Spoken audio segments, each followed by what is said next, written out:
Hello दोस्तों, स्वागत है आप लोगों को एक बार फिर से मेरे चैनल पे। जो लोग पहली बार हैं मेरे चैनल को प्लीज आप लोग सब्सक्राइब कर दीजिएगा। इस वीडियो में हम लोग चर्चा कर रहे हैं अनमोल इंडिया लिमिटेड के बारे में। 1 डे के टाइम फ्रेम मैंने यहाँ पे चार्ट लगा रखा है। सबसे पहले अगर हम लोग आज के दिन बात करें, इसके अंदर तकरीबन 1.22% की तेजी देखने को मिली। जहाँ बाजार में अचानक हमें गिरावट देखने को मिली, उस बीच इस स्टॉक्स के अंदर तेजी हमें देखने को मिली है। मगर हम लोग बात करें इस स्टॉक्स के अंदर, तो फिर भी ऊपर के लेवल से काफी नीचे ये ट्रेड करता हुआ दिख रहा है। मैं यहाँ पर थोड़ा कैंडल को जूम इन कर दूं और इस लेवल्स को थोड़ा मैं आपको आइडेंटिफाई कराने की कोशिश करूं, कितने प्रतिशत डिस्काउंटेड प्राइस पे या कितनी नीचे ये ट्रेड करती हुई दिख रही।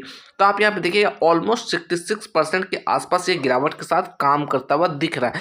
तो क्या यहाँ पर बाई करना चाहिए? मेरे हिसाब से तो बिल्कुल भी नहीं करना चाहिए। बाकी रिस्क आपका है, कैपिटल रिस्क के पीछे आपका लगने वाला है, तो फाइनल डिसीजन आपका होना चाहिए। यहाँ पे मैं बात करने वाला हूँ गिरावट कब तक रह सकती है, क्या पॉसिबिलिटी हो सकती है, मैं इसके बारे में डिस्कस करने वाला हूँ। अगर हम लोग आज के दिन बात करें, क्लोजिंग तकरीबन 23.97 ऑलमोस्ट 24 के लेवल को टच करने की कोशिश की। अगर डाउन साइड में हम लोग सपोर्ट की बात करें तो यहाँ पर सपोर्ट निकलता हुआ आ रहा है 21 रुपये का। ये एक अच्छा मेजर सपोर्ट हो सकता है। अगर मैं बात करूँ इसके अंदर, तो मैं सबसे पहले वॉल्यूम की बात करूंगा यहाँ पर। तो इसके अंदर वॉल्यूम की लगातार कमी देखने को मिली। आज के दिन हम लोग बात करें सिर्फ और सिर्फ 77,000 की वॉल्यूम देखने को मिली है। अगर डिलीवरी ऑफ परसेंटेज की बात करें, यानी कितनी परसेंटेज की डिलीवरी उठाई गई है इसके अंदर, तकरीबन 57% की डिलीवरी उठाई गई है। वहीं अगर हम लोग बात करें कुछ और इंपॉर्टेंट लेवल्स के इसके अंदर, तो ये स्टॉक्स अपने 50 डीएमए के नीचे ट्रेड करता हुआ दिख रहा है। 50 डीएमए की वैल्यू की बात करें 26 आती हुई दिख रही है। अगर 200 डीएमए की बात करें, इसकी वैल्यू तकरीबन 32 के आसपास आती हुई दिख रही है। अगर मैं बात करूं इसके क्वार्टर्स के नतीजे, तो ये बहुत ही इंपॉर्टेंट रहने वाला है। तो क्योंकि हम लोग बात करें अभी क्वार्टर के नतीजे डिक्लेयर नहीं हुए, मगर पिछले कुछ क्वार्टर्स के नतीजे की बात करें तो काफ़ी गिरावट हमें देखने को मिल रही है। होप कि इस बार के क्वार्टर के नतीजे अच्छे हैं ताकि ये अपसाइड का मूव दिखा सके। अदरवाइज यहाँ से कहीं ना कहीं गिरावट हमें देखने को और मिल सकती है।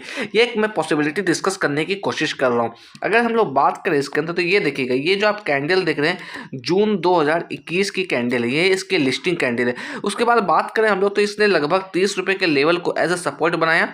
यहाँ पर देखिएगा 30 के लेवल्स को सपोर्ट बनाया, एक बार नहीं कई दफ़ा इस लेवल्स को सपोर्ट बनाया। उसके बाद इसके अंदर अपसाइड का मूवमेंट हमें देखने को मिला। इसने इस लेवल्स को अप्रोच करने की कोशिश की, तकरीबन 68 के लेवल को, साल 2023 की मैं बात कर रहा हूँ। उसके बाद हम लोग बात करें तो लगातार कहीं ना कहीं गिरावट हमें देखने को मिल रही है। यानी कि हम लोग कह सकते हैं मिड ईयर 2023 और पूरा साल 2024 का कहीं ना कहीं इसके लिए बहुत ही बुरा रहा है। पूरी कंटिन्यू गिरावट हमें देखने को मिली है। अगर मैं बात करूं, इसने अपने इंपॉर्टेंट लेवल्स को ब्रेक डाउन दिया। ये जो आप लेवल्स देख रहे हैं, ये इसका एक इंपॉर्टेंट लेवल्स था जिसकी वैल्यू तकरीबन 30 के आसपास आती हुई दिख रही थी। इसने इस लेवल्स को ब्रेक डाउन दिया, उसके बाद इसके अंदर और भारी गिरावट हमें देखने को मिली। तो यहाँ से देखा जाए तो 30 का लेवल क्यों इंपॉर्टेंट था, तो यहाँ पर देखिए एक बार नहीं कई दफ़ा इस लेवल को सपोर्ट बनाने की कोशिश की। नवंबर के अंदर इसने इस लेवल्स को ब्रेकआउट दिया। तो मेरे हिसाब से यहाँ पर अगर हम लोग बात करें अपसाइड में रेजिस्टेंस लेवल्स के लिए, तो कहीं ना कहीं इस जगह से अभी हमारे लिए रिजेक्शन लेवल 26 का ही होता हुआ दिख सकता है। तो छोटे छोटे टारगेट के साथ को अगर आप काम करना चाहते हैं तो वेल एंड गुड है, क्योंकि ये एक स्मॉल कैप की कंपनी, तो स्मॉल कैप की कंपनी कहीं ना कहीं एज अ रिस्की कंपनी यहाँ पर साबित हो सकती है। क्या ये मल्टी मेगर बनेगा, ये तो कहना बहुत ही मुश्किल है अभी, क्योंकि आने वाला समय ही बताएगा। और हम लोग बात करें क्वार्टर्स के नतीजे को लेकर, तो क्वार्टर्स के नतीजे में कुछ खास यहाँ पर नजर नहीं आते हुए दिख रहे हैं। तो छोटे छोटे टारगेट के साथ अगर आप काम करना चाहते हैं तो ये आपकी मर्जी होनी चाहिए, क्योंकि कैपिटल इसके पीछे आपका लगा हुआ है। इस स्टॉक्स के अंदर हम लोग बात करें तो कहीं ना कहीं पूरी तरीके से रिटेलर्स फंसे पड़ गए हैं।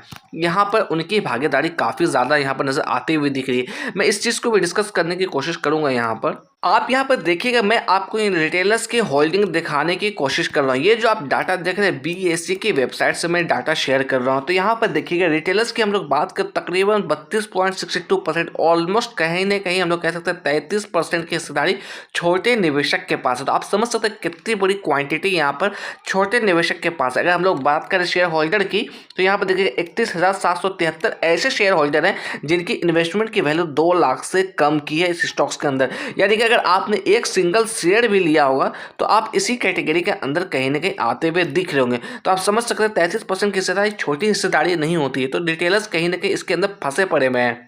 अकॉर्डिंग टू टिकट परफॉर्मेंस की बात करो तो यहाँ पर लो नजर आता हुआ दिख रहा है। वैल्यूएशन की बात करो तो एवरेज नजर आता हुआ दिख रहा है। ग्रोथ की बात करो तो ग्रोथ भी यहाँ पर एवरेज नजर आता हुआ दिख रहा है। एंट्री पॉइंट की बात करो तो यहाँ पर एवरेज नजर आता हुआ दिख रहा है। अगर मैं फोरकास्ट की बात करूंगा तो देखिएगा एक भी एक्सपर्ट्स ने इसे कवर नहीं किया। अगर बात करूं मैं रेड फ्लैग जोन की तो ये स्टॉक्स ना ही एएसएम में लिस्टेड है ना ही जीएसएम में लिस्टेड, जो कि अच्छी बात निकलती वाली है। बट कहीं ना कहीं इस प्रमोटर्स की जो शेयर होल्डिंग है वो कहीं ना कहीं प्लेज पड़ी हुई यानी कि गिरवी पड़ी हुई, ये थोड़ी सी निगेटिव बात निकलती हुई आ रही है कि स्मॉल कैप कंपनी के लिए। तो आप सोच समझ के काम करिएगा, इसके अंदर जल्दबाजी में किसी भी तरह का आप डिसीजन नहीं लीजिएगा। मैं यहाँ पर फिर से डिस्क्लेमर देना चाहूँगा, मेरी तरफ से किसी भी तरह का बाय और सेल का ये रिकमेंडेशन बिल्कुल भी नहीं है।